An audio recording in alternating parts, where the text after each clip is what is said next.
Welcome to Public Affairs, Public Access. I'm your host, Robert McKinley Gilmore Sr. We've got a wonderful show, a series of guests. May is Mental Health Awareness Month. And as you know, if you haven't heard, certainly there's been an explosion of incidents, not only in Houston, but around the country. And we're going to be talking about that and much, much more. But first, my guests, I want them to introduce themselves to you, our audience. I want you to call your family or friends and let them know this is a show you don't want to miss, right here on the Houston Public Access Channels. Hello, Houston. This is your boy, Reverend Dr. Carl Matthews, and I'm glad to be here with my good friend. Good to see you, Doc. You're back in the hot seat again. Yes, I'm in the hot seat. Yes, sir. I was there last month. I'm so glad to see you back in it. It was rather hot. But welcome to the show today. I'm looking forward to having a great time and having a great discussion at this table today. Thank you, sir. Yeah. Hello, I'm Dr. Zaina Bell. I'm a psychologist in private practice. I'm also active in community mental health outreach work with my organization called the Coalition of Urban Resource Experts. I want to thank Dr. Gilmore for allowing me to be on his show once again so we can have this stimulating conversation about wellness. Yeah. Good evening, Houston. I'm yours truly, Pastor Henry Price from First Missionary Baptist Church. I am from the Sunnyside Community Redevelopment Organization, also a member of the Houston Ministers Against Crime. I'm just glad to be here to talk about these important issues, and this is Mental Health Month. Greetings. Hello, Houston. I am Dr. Letitia Plummer. I am a practicing dentist for the last 20 years, really focusing on the private and the public sector in healthcare and dentistry. And I'm so honored, Dr. Gilmore, for allowing me to be here with you today.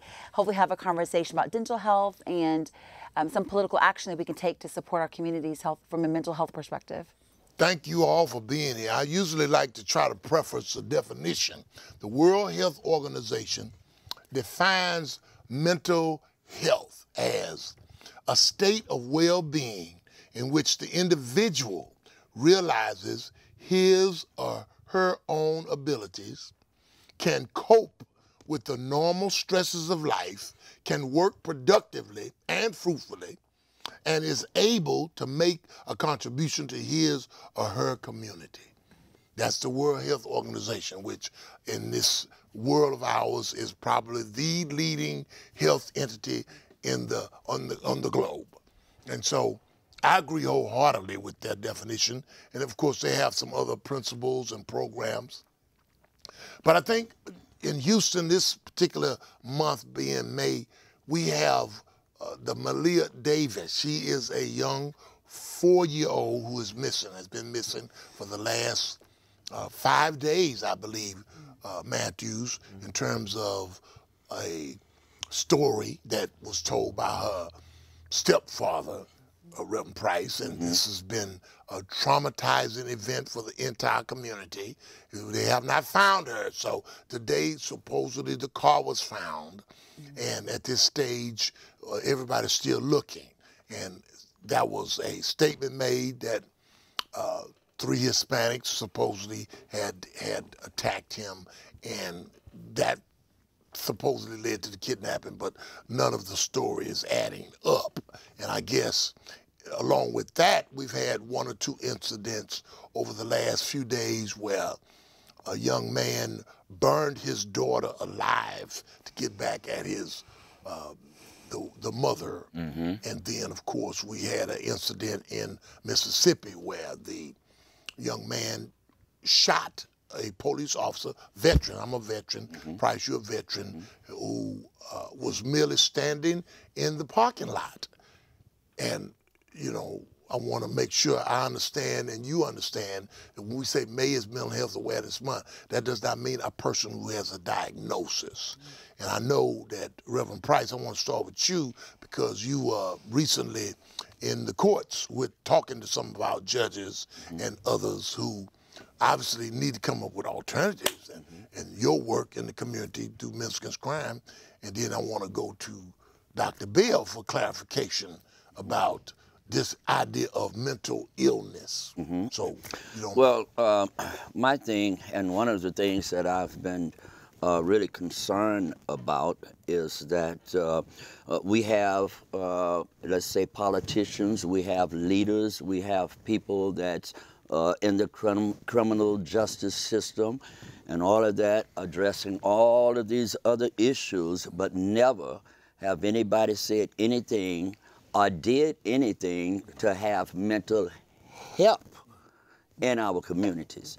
And so my thing is that if we had mental help before we get to the convictions and the crimes, you know, that this would divert a whole lot of what's going on. In the case with the little girl with Malia, my God, you know, I mean, we're shocked and we're hurt behind this. But if we look at the facts of all the misleading information, can we say it's misleading information? We don't know. But there is something there. And until we get to the root of the problems, that's my main issue. This is thing that I've been discussing with some of the criminal justice systems. You know, we're asking for money for this. We want more prosecutors. We want all of that. Well, if we had diversion programs, we had something to get there, but we need to get there before the convictions. And that's my thing, is that we don't have enough mental help to deal with mental health. I'm in the community, and I got a problem. I got issues. I got stuff that's bothering me. But I have nobody to talk to. Sooner or later, I'm going to act out on that, because there's something going on the inside of me. With the baby, with Malia, you know, if we look behind the picture, that was something going on in that family from the beginning. And if that had been addressed before we got to this, maybe we would still have that baby here with us. And so my thing is that we, when I say we, I'm talking about the predominantly black community, just don't have mental help. And that's my thing. So you think it should be more prevention, in other words? I think it should be more prevention. Diversion programs. I mean, I'm in the community. I shouldn't have to try to go to the medical center or something. I'm not thinking there. My thoughts are not there. We're not even. So if I had something there where I could get help, you know, before I got to the criminal mind, I think that it would be a big difference. Dr. Bell? Well, you know, I have a couple of thoughts. One is Malia is indicative of, this is the most recent one.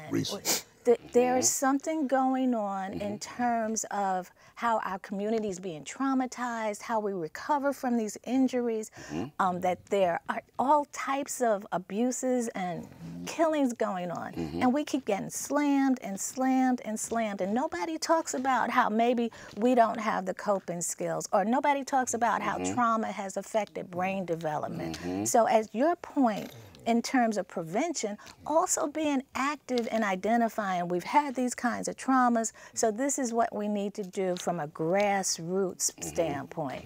So, you know, one of the things I like talking about is mind-body medicine.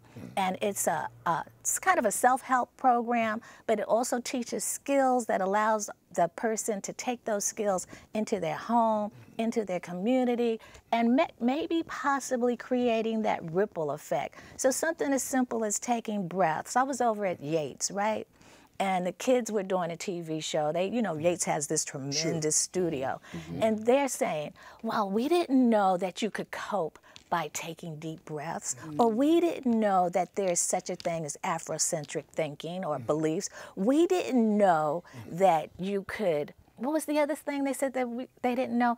They weren't aware of resiliency and being able to tap into resiliency. These are our future leaders. We're not talking to the kids. We're not educating the parents. We just act as if mental health is going to be something natural. So one of the things I suggest is, you know, the physicians get more involved. You know, we talk about that integrative medicine, but also being able to say to parents, being able to say to pastors, being able to say to family members that our relationships are really important. And if you have concerns about someone, who do you talk to?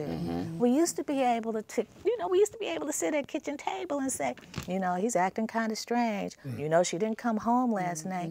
We don't have those relationships like that anymore. Very true. So if we could start building those relationships, we used to be able to say, that's a teacher down the street, so-and-so is a minister, there's a mental health provider. We don't know who people are anymore. Might really be in the community, but we don't know. Does that make it a need for policy? I guess, Dr. Plummer, you going into this arena whether you're a medical doctor or you become elected official. What is it? Policy? Is it consciousness or what? So I think it's a multitude of items. I do believe, though, that we're trying to create these complete communities, and we're talking about affordable housing and putting these in these areas. And typically, as I always say, zip codes matter, and they shouldn't, but they do. And as we're creating these communities, where are our pharmacies? Where are our urgent care facilities? Where are community hospitals? Where are those pieces? And that's where policy comes in, because that takes state funding, that takes council to agree that it's necessary. I mean, I believe in that Maslow hierarchy of needs, right? I mean, we've got to start with the basic needs, food, shelter, right? And then we talk about bringing communities together for safety and things of that sort. But when you create these complete communities with all of those pieces in place, then now your community is supported. And that's not happening in our communities. Gentrification's happening right now. We're seeing an exodus of young people leaving their areas. The moment they graduate from high school, the first thing they say is, I can't wait to get out of here. That's where gentrification really starts. And when we start leaving our communities and abandoning our homes, and we leave Auntie Louise and Grandpa Jim and all that we leave that support system, but they have to leave because we don't have the support that we need in those communities. And so it is a combination of I completely agree with you, it is a combination of supporting those communities, but we also have to make sure we have what we need in those spaces. And that's where I believe council steps in, to make sure when we're building those affordable houses that we say, okay, we're gonna put housing there, but we're gonna make sure we have a pharmacy, an urgent care facility, a school that does well, our community health facilities are funded properly, to make sure that when you don't have insurance, or when you're in a situation where you don't have any insurance, which most people in our communities don't have, are there free community health services? And there's never been anyone on council before that's really been an advocate and a champion for community health. And that's one thing I really want to make sure I do. I'm very affiliated with Harris County, and Harris County does an amazing job. But to be able to get a gold card, you have to have an address. Right. You have to have a job on some level, because they guide you on sliding scale. What about that group of people that are lost in that space? Who's taking care of them? And I believe that there's a space there. There's a space there. And it's funding. It's making sure that people on council talk to the state about getting funds for that public health support that we need, and making sure that population base is supported. And that's where I believe that type of political leadership is needed. Someone who's innovative and is not afraid to color outside the box, because with that type of support, the faith-based community can be empowered. There are faith-based ministries that have free medical clinics that has a partnership with the medical community that allows students who are practicing whatever provider field that they're getting equipped in. It allows them to offset their student loans, where they can work that off. That's right. They have some aspect to a pharmacy that's a part of that ministry, So there are ways to do that, but we have to have people who have vision and people who are not afraid to do things out of the norm, And I think I want to go back to Pastor Price's point about taking a position to be more preventive as opposed to intervention. I was thinking it might be a possibility, I don't know for certain, but maybe the reason why we don't get the help adequately that we need is because it may affect the economic system or the judicial system or criminal justice system. You know what I'm saying? Right. Because it really would impact criminal justice in a different manner. Right. And we know that when budgets are being sliced, the criminal justice department is not. Right, exactly. Right? Exactly. And we know that we've been here for years, there's more money allocated to incarcerate Right. than to empower a mind. Exactly. Well, to me, that's the definition of the World Health Organization of those who even perpetuate that Right. and promote that. So when you have a system that doesn't want to change because it benefits from what it sets up, Yes. Well, definitely. well, how do you intervene in that because the system is a monster, it's huge. How do you take it down? Well, take it down might be strong. Well, that's where I believe that these new fresh ideas coming in the political realm is important. I mean, I do believe you have to have some experience, and you have to know what you're talking about, and they're pie in the sky ideas and recommendations, but they're also realistic ones. But I think that's what you do. You elect people that are like-minded thinkers and that you can honestly believe don't have a political gain one way or the other in terms of how they want to create that change. It's going to be gradual. It's got to start somewhere, but I'm completely with you. I mean, our churches are one of our most strongest foundational systems. Yes. Yes. Well, I mean, Dr. Gilmore and I did an assessment for the last 4 years and trying to identify church capacity in terms of building space. And many of our faith leaders and buildings, we have much building capacity that's not being utilized properly. Right. Right. And so to me, I think that from the faith perspective is that we have to, we know prayer is powerful and prayer changes things, but we also have to have something practical that can be measured. Right. You know what I'm saying? Yeah. And the church must not become isolated Right. and judgmental Right. to want to look and point the finger like something wrong with them and nothing wrong with us. Because according to Dr. Gilmore reading some information before, 1 out of 4 in the church Right. have a problem, Right. or some sort. They may not maybe talking to themselves, but if they emotionally just, not dealing with a divorce properly or marriage is, is downside. Price in particular, you as a pastor, I know you see the dynamics, and you respond with a number of programs. How do you view it as it relates to the church increasing its role? To be more responsive, because you see the need. Right. And Well, the as middle far prices as the church increasing its role, I'm speaking now as a pastor. Right. Okay. I think that more pastors ought to be more involved with what's going on with the people in the community, Right. because we can see the mental state of people, so what are we doing? Just keep on preaching? Or do we do something to address the mental state of people in our community? So I think that if we got more involved and more concerned about real people instead of concerned about our titles of who we are, I think that we could get something done. We think we could make a difference. I just want to ask a question. So if you go into the ministry and you're saying you're a theologian, you want to talk about faith, if you start talking about the mental wellness or the physical wellness or the economic wellness of your congregation, is that something that pastors embrace? Or are they saying, well, that's somebody else's job? I'm really asking. Okay, myself, I just believe in being hands-on. I believe that there's more to pastoring a people than just preaching to them. Okay. I believe that you ought to be concerned about their well-being, both mental and physically. I've got a problem with just going to a church and preaching to folk and getting a check and going back to my big high ceiling house in Pearland and not care about how these people live. I got a problem there. And so this is why I am more acclimated to doing something in the community that's going to really benefit the whole community. And that's by addressing these needs of mental, everybody knows that there's mental health, but do we really know about mental health? I believe a lot of the time we drop the ball, and not because we don't care, it's because the procedures are not in place. So we need to create a flow chart in a lot of ways. If the churches are going to take on that responsibility, who do they pass off to next?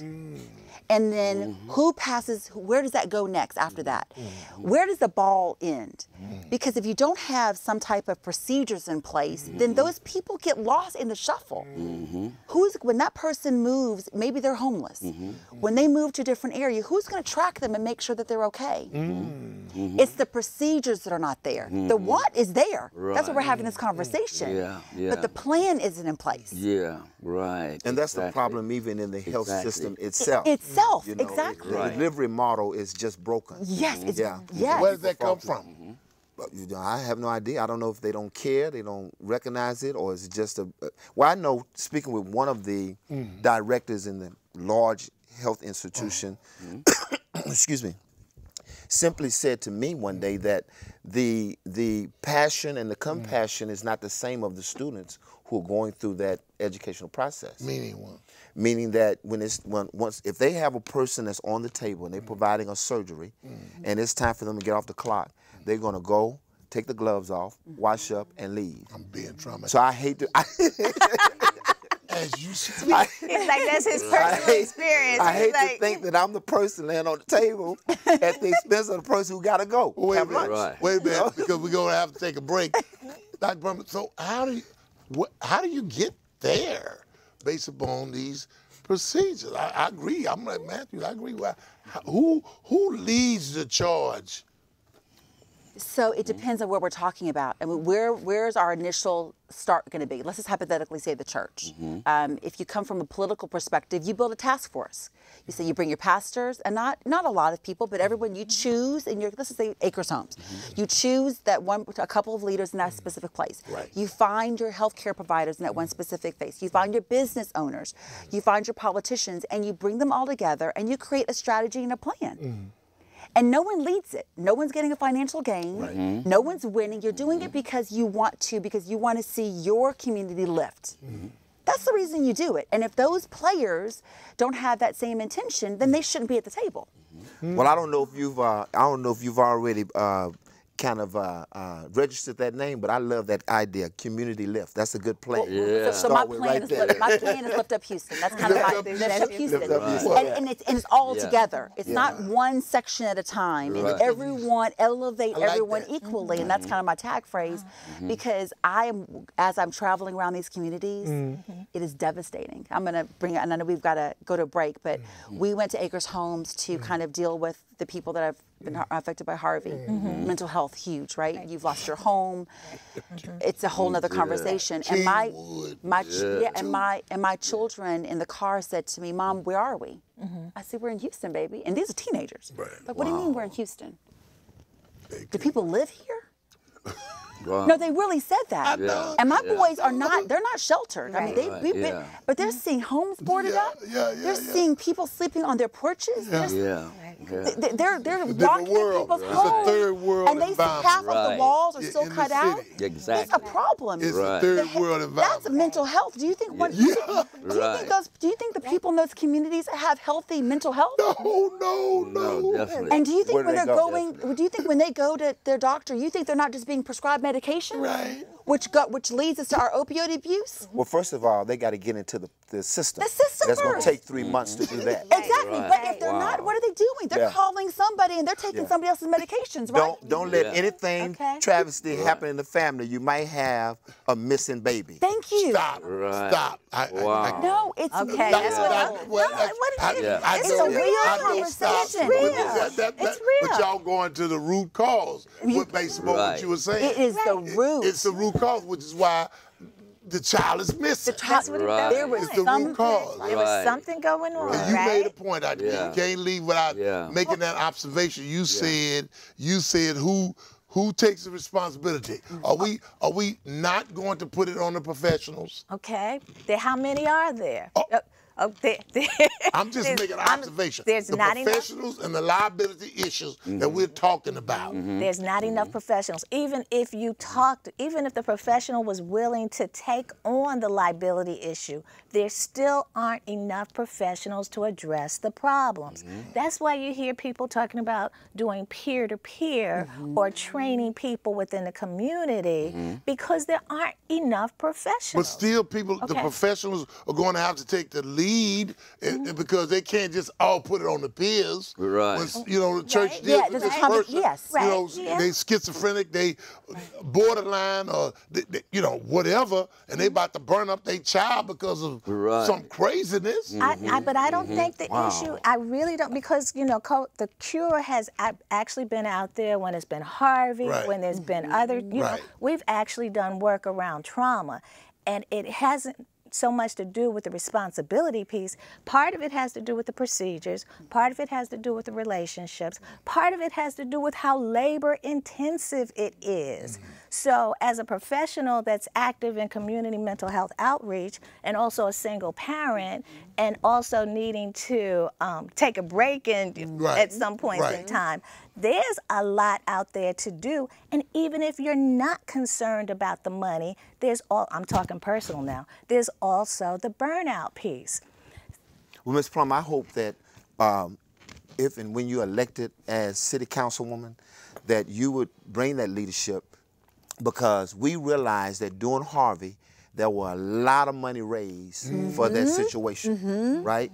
And there are organizations who are raising $8 million, you know, in 2 months, right? So we know that we're resourceful. And I think what I have not seen is leadership to make the appeal to foundations, corporations, to bring professionals to the table and faith leaders to the table to come up with a plan to address this stuff like it should be. Let me just say thank you. Okay. Thank you again, Dr. Plummer, the opportunity to have you here at the show. And Dr. Bell, we want to say thank you. We're going to be having a ongoing series of discussions and events, and we hope that you're going to be able to participate in that as we move along. Okay? That would be my pleasure. I'd be honored to. Thank you. Thank you. Thank you. Thank you. Can I ask her a question? One question that I have that I would like, since you on the politician side, when I hear the word complete community, I'm missing something. What are they calling complete community? So in my mind, the definition of complete communities in terms of what they're designing is it really complete. Okay. And that's why I'd like to take it a step further. Okay. And I want to make sure that in my mind, in my definition of community, is a home, a safe home or safe housing. It's Maslow's hierarchy of needs. It's a safe home. It's making sure that we have the support that we need from a safety perspective. It's having fresh groceries. It's having a pharmacy. It's having medical care, and it's having safe schools. All the things that a person would need to be able to thrive in that particular community. And that's my charge.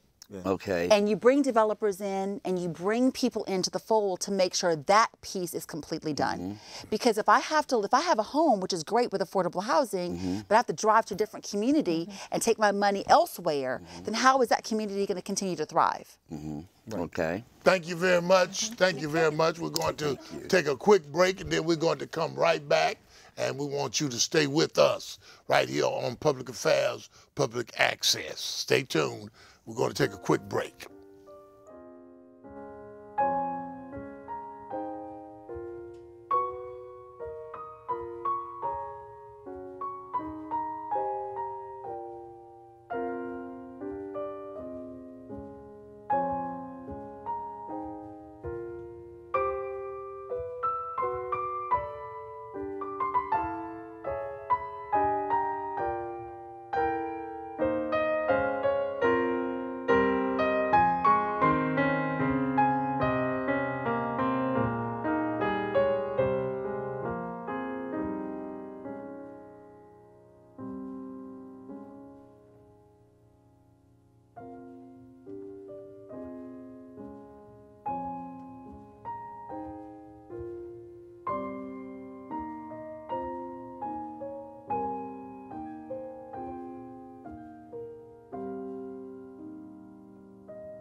welcome back to Public Affairs, Public Access here at the Houston Media Source. We've had a rousing first half, and we're now being joined by two new guests. I want them to introduce themselves now to our audience. Hi, I'm Ruth Charles, affectionately known as Dr. Ruth. I am with In His Image Consulting Firm. I'm also with Movements of God International Church. All right. Pastor Willie Davis, the pastor of the McGregor Palm Church, better known as the Palm Church, and I'm also running for City Council at Large, position number 2. All right, so we are going to continue this dialogue, and certainly we have a caller. We have a caller who had a question. Let me give that caller opportunity. Thank you, caller, for holding on. What's your question? Did you have a question? Yes, Reverend Dr. Gilmore, I do. I want to piggyback on what Ms. Plummer talked about. All right. We're talking about having in the community. I think we take it a step further. We need to have integrated healthcare in the community because, like you said, if someone goes to the doctor in their community and their doctor say, well, you need an x-ray or you need some blood work, that person has to go way out somewhere else to find where they can get their blood drawn or x-ray or MRI. I think we need to have a one-stop shop for communities to go and get whatever health care that is needed, whether it's mental, physical, whatever. I think it should be in the communities because a lot of families can't go all over town trying to get this service and that services. And I like to also say when federal money is coming into communities, the clergy, the church are not offered a seat at the table a lot of the time. Yes. And you guys need to be involved. They want you as resources, as support for them in the community, but they're not giving you support and resources for your congregation in those communities. Well, next time when we have a forum, I'm going to have you here because you certainly are acquiescing what we've said. Thank you very much. Thank you very much. Well, Matthews, I'm not going to say anything about that last statement, but...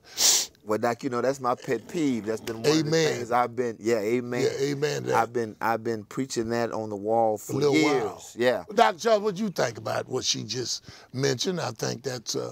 I love what she said. 2 years ago, I had a Believers Mental Health Summit after one of the ALEAF ISD persons that was on the board was killed by her son. And one of the things that we talked about, we had teachers, we had law enforcement, we had licensed social workers, we had every genre that I believe mental health actually encompasses. Right. We are a large community. It should not just be limited to your LPCs or to your people that are teaching psychology. You need everyone coming together as a arm. You know, we talk about the body of Christ in church. Well, we have to be a body coming together to help people that are dealing with traumas, because often you know that mental illness starts with a trauma often that has happened and that is progressive. So if we can stop it, like you see little Johnny's having some problems, find out what's going on in little Johnny's home. You're in the classroom. That's mama and little Johnny's teacher. Something's not right. Before it gets to be where they got a DSM-5 diagnosis and they need to be on psychotropic meds. Let's deal with it here. But it does take in the church. It takes everyone. It takes the pastor. You know, I won't mention the pastor's name, but he said he saw the kid came to him and said, "Hey, I'm hearing voices in my head." So why didn't you call somebody and tell them that the guy said he was hearing voices in his head? Absolutely. Why Why didn't you take him and, you know, not only pray with him, but go get this guy some help, especially if he had already been diagnosed? Well, that's because in some cases, like what she was saying earlier about the disconnect. Yes. Yes. Yes. Yeah, I remember hearing that saying. Yes. I said, well, you know. Matter of fact, I think you and I attended that funeral. Yes. Out there on Highway 6. And I guess it becomes a reality when you start talking about the liability. Yeah. Because Absolutely. you're in another zone. You know? Absolutely. Well, Reverend, you know, I mean, based upon your, you know, as a pastor as well as going to seek the higher office, how do you see that in terms of policy along with the religious reality? Because, you know, that's two different worlds. Absolutely. Well, there is a great disconnect between what is needed in the community and what is actually being provided to the community. And the problem that we see, there are many, even whether we go from a local city perspective or you go from a state or national perspective, what is happening is that we are getting a lack of representation. What Ms. Plummer stated earlier as I listened to her was how to create mechanism by which those things happen. And that's one of the things that the people who say they represent us are not representing us. They are being more concerned with getting reelected and the further elective and not actually putting vehicles that identify. Many years ago at the church I pastored for 20 years, the Greater St. Paul Church, we created what was called Healing and Helps. And what it was a ministry that we included within our church that dealt with not only people in grief and grieving for death, loss, but for young people, children who were having these issues. And may I add, the mechanism and what we get often from the general national perspective, Dr. Gilmore, is this. Just recently with the shooting in Colorado, and I take that for instance. Now, ironically, I don't know if many of you saw it or heard, but when they did a visual service, many of the children got up and walked out because the children identified it as a mental illness issue, and then politicians came in and they started politicizing, and they got up and walked out. So this is the problem. You know, we've been dealing with that for a long time. They take the political football. Oh, it's guns, it's weapons. No, it's not. It's mental illness, and they have dodged it. They've tried not to pay the dollars for it, and Dr. Gilmore and Reverend Matthews are people in the community who's been dealing with this issue for a very, very long time. So I think there's a total disconnect, and what we need to do from city council to the county to the state, we need to deal with that issue. Because I'll say this, and make my last statement. What we're seeing, these shootings are happening at high school. What happens when they start happening in middle school? See, we always miss the ball somewhere. We wait until after it happens and then we want to deal with it. Well, you know, man, it's just, Pastor, I'm glad you raised it because I think it's just a tragic travesty that that children are being overlooked and not getting the love and a fair opportunity to have a quality life. Absolutely. You know, Jesus says, suffer little children, forbid them not, for such shall inherit the kingdom. So many of us, even as adults, have to exemplify some innocence of our childhood. You know what I'm saying? Yes. And I'm kind of sick and tired of being sick and tired of politicians. You don't see them until it's election time. Absolutely. Right? Like the guy you running against, I'm really glad to see you running against because I've never seen this guy anywhere in the community. Yeah. You know what I'm saying? And I'm just tired of people who come up talking about I represent, and I'm gonna tell the viewers, let me tell you something. If you have not seen your political representative, and now all of a sudden it's political season, they giving you a promissory note and you can't cash the check, you need to make a change. Because let me tell you something, it's not a game. It's not a game. When you got this child who is missing, because his family have not received adequate help. That's right. You know, I have mental illness in my own family. Thank God I've been armed and I have friends and associates and support and smart enough to seek resources to get help, to give balance and sanity to my family. But what about those who don't, man?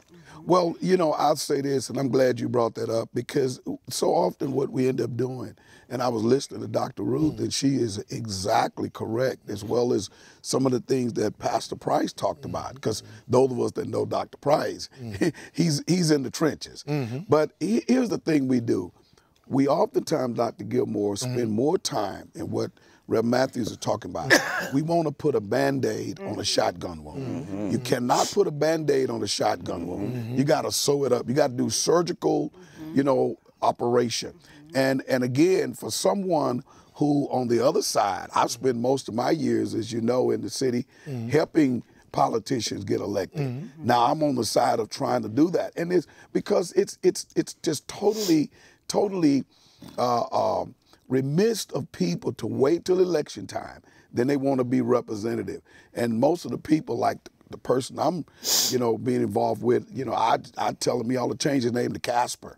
because you know Casper is a ghost, and you know, and we've got to start dealing with issues that are relatively, and this is a problem. Mental illness is a problem. I remember telling Dr. Gilmore during my short tenure in Chicago about what was going on in Chicago. I served there for 3.5 years, and I saw it as a pastor.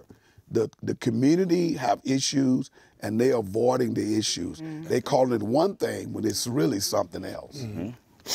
Well, this is, I want to share with you one of the Hawk Foundation reports.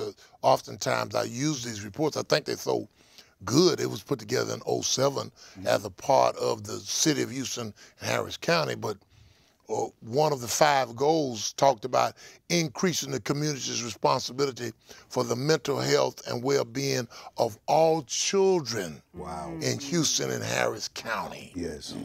I'm not even going to go into what the subpoints were, but going back to the priority, you look at the father burning up his child. Look at Montgomery County, the 12-year-old shooting the 10-year-old, his own brother. These other incidents. It's almost like it's open season, On children.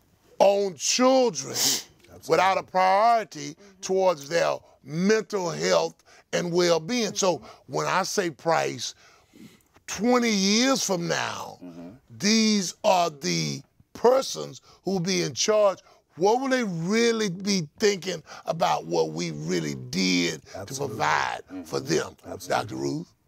Well, again, I say it starts at the baseline. First of all, going back in the home, but then the young lady that called in and she said about the money's going to the church. So a lot of the churches, you know, speaking as someone who's in a pastoral position as well, one of the things that I like to bring is education. You can't, you know, Jesus talked about your mental health and your mental state. He even went away to be with the Father.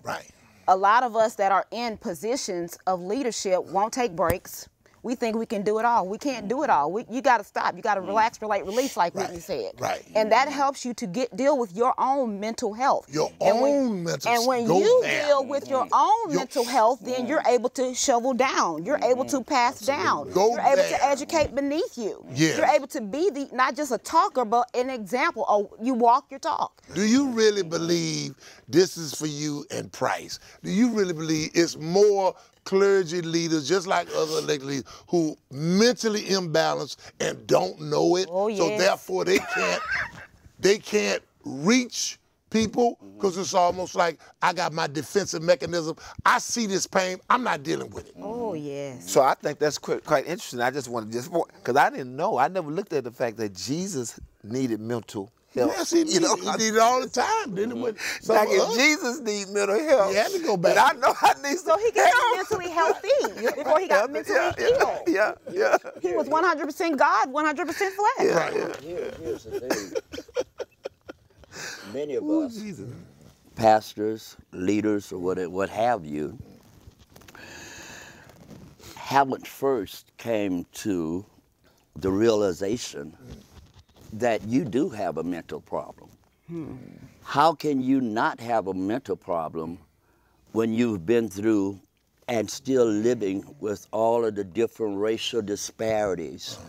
Okay, I asked this question to politicians because I says, what do the politician consider as a complete community? How can the community be complete when I don't even have any kind of mental health facility in the community? You know, so why I'm going to go and talk to the pastor? Well, the pastor needs to realize, first of all, that he has some mental issues. Hello, somebody. We're people too. Life have not been that good to us to where we got sense. So, are you saying that America needs help? Wait a minute. We clear on America need help. We clear on America need help. So it goes to this whole premise. It goes to the whole premise about the 27% of people who need help. When you go into certain ethnic communities, the numbers are higher. When you look at some of these incidents and cases, they're African American, and I'm not trying to, shy away from that. There's more of us who need help Right. and not getting it at all. Exactly, exactly. And this is why it says that before we can address crime, we've got to get to the root of the problem. Right. And most of the root of the problem, jobs, because now I'm out of prison. Yeah. And even though I've served my time, I can't get an apartment because because I'm a felon. Okay, so when do this end?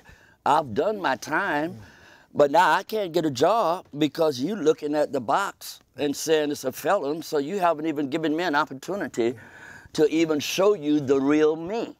You see what I'm saying? So until we deal with the root of the problem is not the crime, it's jobs, housing, mental treatment programs. Until we get to these things, that it's going to be hard for us to Isn't even it our address the political crime. leadership with the wherewithal of our political leadership to wipe that out?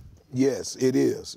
You know, but the problem with our political entities are that, Dr. Gilmore, that they haven't prioritized the community. They have not prioritized. It's amazing. What do you mean when you say well, prioritize? let me say this, because first of all, if you prioritize that, what I mean by that is the very issues that Dr. Price just laid out and others. Right. And you know, when we talk about prioritizing, one of the things that we've immediately, and I can speak about Houston, for the past now 6 years, there have been a totally disconnect from the city administration of our council and the city of Houston with the pastorate. So if you're not connected with the pastor and the churches, you're not connected with the community. Right. So the ongoing, because it's not a priority. So when the city begins to prioritize, you understand, then we can begin to deal with the issues that we're dealing with. And so yes, it is political for that purpose of what political is. But if you don't see, if you see, for since you know, the issue of the firemen has been a big deal. But there are other issues in this city that has other priorities. Right. And if we've wasted all of the months and weeks just on that one issue, what about all the other issues? Well, Dr. Ruth, that's totally... you're on the pastoral side. What you see that coming from the leadership to y'all out there? You know, I know that there has to be some type of connection, but it's who reaches out to whom. I mean, politicians are hired, yes. They are elected by the community to serve the community. Absolutely. But if they're not serving the community, then they're not doing their They're job. not doing their job. However, who connects to whom? And I think from a pastor's end, you know, maybe Council Joe Blow may not come. Maybe we need to go and infect and say, hey, I'm ready to work with you. I have something you need, you have something I need. We need to work together if we're here for a common cause. That's right. What is that common cause? To serve the community. I'm serving the community, my community, by serving them Jesus. And you're serving them by making sure everything else, the laws were created for all people. That's right. God instituted laws. What are we doing with what we all have rights? God instituted the laws. That's why, you know, he had I won't go and get all philosophical and everything, but that's why he put, you know, people, kings and places in the Old Testament to have some type of laws set up to govern the people. So how are we reaching out to connect each other? I'm so tired of talking about the issues. I'm like, let's make this thing happen. What can we do to make this thing happen? And stop talking about it and being about it. Absolutely. I'm solution-based, in case y'all can't tell. Well, I think that's the reality, Matthew. We've been talking about this for a little while. It's a call to action. That's what it is. We returning to a call to action. I mean, I don't know if I can take another news cycle of a missing 4-5-year-old. Another situation where brother burns up his own child. Unheard of. I mean, you know, come on now. Well, you know, Dr. Ruth and I talked about that a couple of days ago. About there was some information that came out that said the most unsafest place in America is not church, it's not the school, but it's in the home. Where they're traumatized, where there's abuses, where there's incestuary, where there's sexual assault, violations, the whole 9 yards. And so, so when you talk about, you know, jobs and all those things, yes, they are very pertinent to a person's social, economic thrive.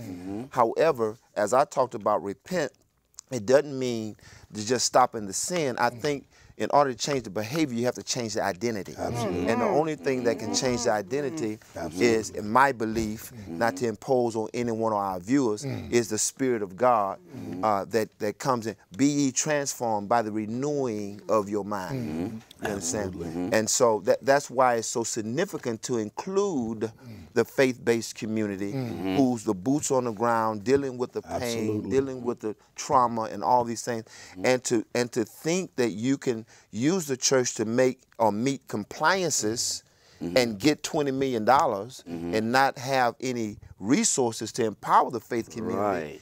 You know, that's insane itself. Right. You know, and I just don't think the faith community need to operate with feeling guilty, because you've been doing the work. We have benevolence ever since I've been in the church. Right. My grandmother took me to BTU. That was a benevolence. Where it went, I don't know, but I mean, Right. Yeah. Well, look, Yeah, exactly. Right. the increase. Be increased. Well, let's start. Try final thoughts for our audience. Final thoughts is, I started at 12 noon, but I come to realize that the people didn't need Bible study. The people needed treatment. The churches have taught us, the pastors have taught us, we've been raised on how to get to heaven. So we know how to get to heaven, but I need to talk about how to make it down here on earth. Yes. Yes. Okay, and so before you come telling me about getting to heaven, Yes. you know, so in other words, final thoughts is America needs treatment. Bottom line. America needs treatment. Bottom line. Before you get to heaven, you need some treatment. Yeah, you need treatment. Yeah. I love that. Yeah, I know how to get to heaven. That's But I true. need to know how to make it right here. I love that. Yeah. So Malia could be found. So I the told my child would group, be burned up. wait a minute, babies. Y'all put these Bibles aside, babies. You told them that? We need treatment. You told them that? Definitely, definitely. And people are being delivered because they are being listened to. People are getting a chance to talk about their situation. They're getting a chance to bring it out. You see, so it's not so much that they're not being taught Bible. People talk about second chance, second chance. I've never been given the first chance. Oh my. Oh my. Fine. Dr. John, final thoughts. Wow. Final thoughts. Well, I just kind of want to get in where I fit in right here with something he said. You need treatment. Right. So everybody can fit into that category. So what treatment looks like from the church? We're giving them the Word of God. We're giving them life skills. What treatment looks like from the police department? The police are protecting according to the law, not shoot on sight. No, none of that. That needs to stop. You know, the politicians. What's their form of treatment? Making sure they're presenting laws that are going to help and protect the people. What does treatment look like for the healthcare professionals? It looks like making sure you're doing your job thoroughly and not just prescribing medications so that you can get paid. That's right. Treatment goes down the line. That's and good. everything that pertains to our life and how to live this life, it is in the Bible. But we have to make sure we are packaging things where people can understand it. And something you said, and I loved it. You said they're getting it out. Well, the scripture tells us, and they overcame them by the blood of the Lamb and the word of their testimony. Yeah, right. So when a person gets to share their story, it not only helps them to empty out and get free of all that junk. It's like somebody hears me, and they know that that's God embracing them in love. Somebody cares about me. Somebody cares. It helps decrease that mental illness. Absolutely. That's You true. hit it right on Very the head. good. Reverend Davis, final thoughts? Final thought is let's take mental illness serious. Let's take it serious, Houston. Let's realize the fact that we all need help. Don't be afraid of the word mental health, because it comes in all different types of forms. And no matter how educated, how financially stable you think you might be, the fact of the matter is we all need mental HELP. Okay, you know. And so that's my final thought. Let's take it serious. Elected or not, Elected or not, let's take it serious. Yes. Because it is a serious issue. It's a Yes, serious it is. And I think We can laugh about it. Yes. and I Yes, think, it and I is. think the people that represent us, they ought to take it seriously. Yeah, yes, sir. That's right. Final thoughts. Well, you know, Doc, I mean, Solomon said there's nothing new under the sun. No, we found no, that no, David no, needs nothing mental health. Yeah. We found that Moses needs mental health. We've heard tonight that Jesus needed mental health. Right, that's so right. I know I need some mental health. So Hello, it sounds somebody. like we need to have a revival. Yeah, Well, Bible. So you know, I mean, you know, because nothing new under the sun. That's right. Right. Nothing So new we can under the come back and Right. return back. I think once we return back, sun. Right. Turn to our first love, Yeah. family, faith, Yeah, you understand, man. and Right. humanity Yeah. and community, Yes. where we love one another. Yeah. I ain't trying to preach y'all. I'm just saying. That's another show. Preachers, That's that's it. another show. It look good around there. I want to say thank you to all my guests. Said that we've had a great time tonight. Hopefully you've been educated to some degree. This has been public affairs, public access. Let's keep praying that they can find the young child, Malia. This is such a tragic story have mercy. that's in our community today. May is Mental Health Awareness Month. And as you've heard, we all need some form of treatment. I can honestly say that treatment has saved me, you know, and so once you become saved, you can help somebody else. I want to say that literally and hopefully help one of you out there. There are avenues and resources you can call, the 311 line that can get you access to various services, NAMI, the Mental Health Association, the council, a number of resources out there. Link up, go to your local church, your synagogue, or wherever you need to go, because we don't need to keep listening to stories like this. And if you got teenagers in your house, you know they need to be in somebody's school or program. This is not the time to just let them just run loose. This is the time, as we go into the summer, that you can corral them and say, look, you need to get a job. You need to talk to somebody. Don't leave them loose. Right. You know, people loose get into all types of things. right. And we know from how we were all raised, you know, they say, what is it, the idle mind? Devil's Devil's workshop. workshop. Yes, sir. So, you know, let's be frank about what we need to do. We're going to stop this prison pipeline, the pipeline from the cradle to the prison. right. We got to do it, you know. So Right. those of us who are involved, we got to increase it. This has been a call to action right here. Yeah. And you've been listening to and watching Public Affairs, Public Access, Houston Media Source, done over 30 years, providing the community with information, access, First Amendment rights. Want to keep that up? Say thank you very much, and join us next time right here at the Houston Media Source. Thank you very much. What's up?